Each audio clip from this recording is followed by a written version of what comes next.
turminha do segundo ano, tudo bem com vocês? Na unidade 2 do nosso livro de ciência, nós vamos falar um pouquinho sobre como as plantas e os animais se relacionam com o ambiente. Hoje, nós vamos falar um pouquinho sobre as características gerais das plantas. Vamos lá? A existência dos seres vivos depende das condições do ambiente em que estão inseridos.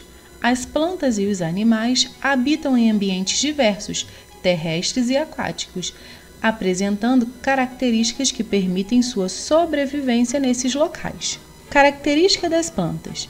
As plantas são seres vivos. Elas nascem, crescem, reproduzem e morrem. Todas as plantas precisam de luz, água e gás carbônico para produzir o seu alimento por meio de um processo chamado fotossíntese. Tia Lauana vai explicar. Podemos encontrá-las em diferentes ambientes, apresentando uma grande diversidade de formas e modo de vida.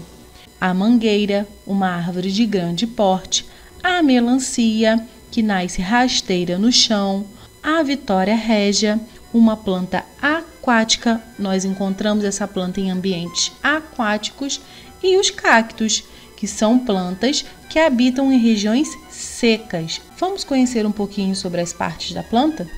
As partes da planta são as raízes, as folhas, o caule, as flores e os frutos. Cada parte desempenha uma função importante para o vegetal, assim como os órgãos do nosso corpo. Isso mesmo, cada órgão do nosso corpo tem uma função. As partes da planta também. Vale ressaltar que essas partes não estão presentes em todas as plantas. Vamos conhecê-las? Folha, fruto, flor, caule ou tronco, raiz e semente. Vamos conhecer parte por parte e descobrir qual é a função de cada uma? Vamos lá? Raiz. Ela prende a planta ao solo e é responsável pela retirada de água e sais minerais. Caule ou tronco. Conduz a água e os sais minerais da raiz até as folhas e também é responsável pela sustentação do corpo da planta. Folhas, responsáveis pela transpiração, respiração e alimentação das plantas, que ocorre pela fotossíntese. O que é a fotossíntese? Vamos descobrir? Você sabe o que é fotossíntese?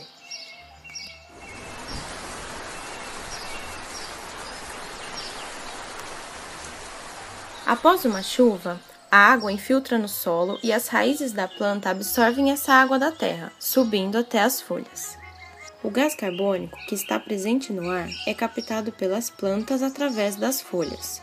Então, todas as moléculas estão presentes na folha. Com a incidência da luz do sol, a reação da fotossíntese acontece, formando açúcar para o funcionamento da planta e gás oxigênio, que é liberado na atmosfera. Sendo assim, a reação da fotossíntese ocorre na planta a todo momento. Flores.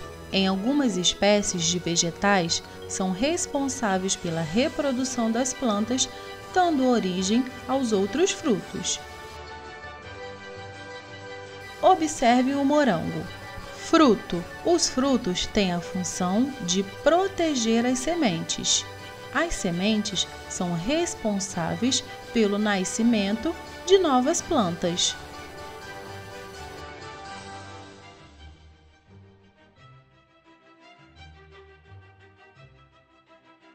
Na página 84, nós observamos uma foto. Essa foto é a floresta amazônica, um lugar onde possui diferentes grupos de plantas e de animais. Sabemos que cada planta e cada animal, eles apresentam uma característica específica que permite a sua sobrevivência nesse local.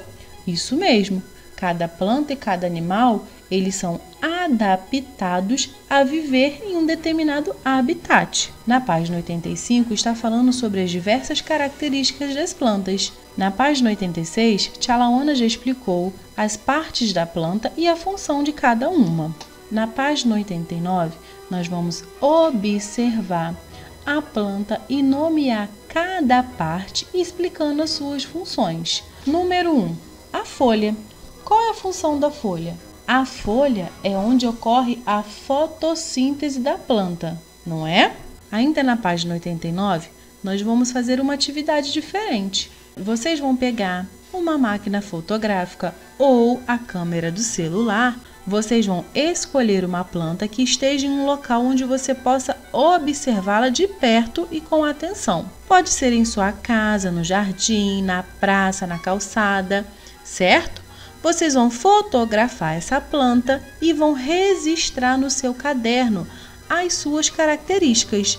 Vocês já sabem quais são as características das plantas, não é? Com base nas suas observações, responda as questões a seguir. Em que local está a planta que você escolheu? Procure saber o nome popular dessa planta.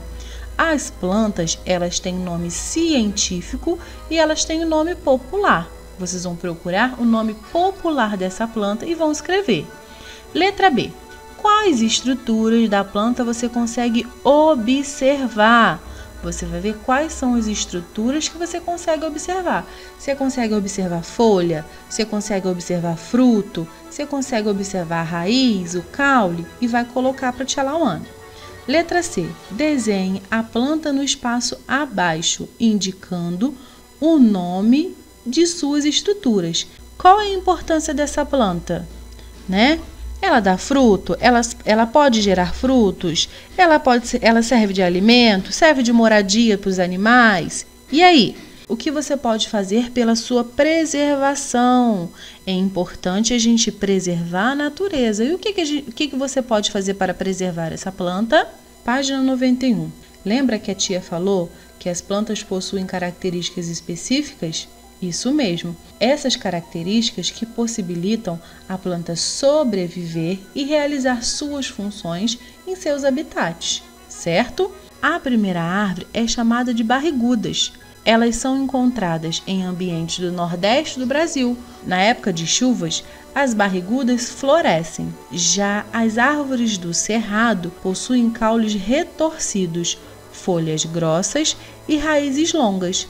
Essas características permitem que elas sobrevivam a ambientes com escassez de água e de alguns minerais no solo. Número 2. Escreva uma hipótese, uma possibilidade para explicar por que o caule da planta chamada barriguda se assemelha a uma barriga. Por que vocês acham que essa planta aqui, ela tem esse nome de barriguda? Número 3. Qual outro tipo de planta é encontrado no cerrado? Vocês vão pesquisar e vão escrever para a tia Lauana. Faça uma pesquisa para responder essa pergunta. Em seguida, descreva esse tipo de planta, destacando suas características. Letra B. As plantas do cerrado têm características próprias de plantas de uma região seca. Mas, no cerrado, a questão não é apenas a falta de água, que outros componentes também interferem no desenvolvimento das plantas desses ambientes. O que a planta precisa para se desenvolver? Será que o solo do cerrado, será que tem os nutrientes necessários? Vocês vão pesquisar para a tia Lauana. Você sabia? Algumas plantas são chamadas de carnívoras por complementarem sua alimentação com pequenos insetos, como mosquitos e aranhas. Assim como todas as plantas, elas realizam fotossíntese para produzir seu próprio alimento. Mas, por se encontrarem em solos com escassez de nutrientes, elas são capazes de compensar essa carência digerindo esses pequenos animais. Fiquem com Deus. Lembre-se, preserve o meio ambiente.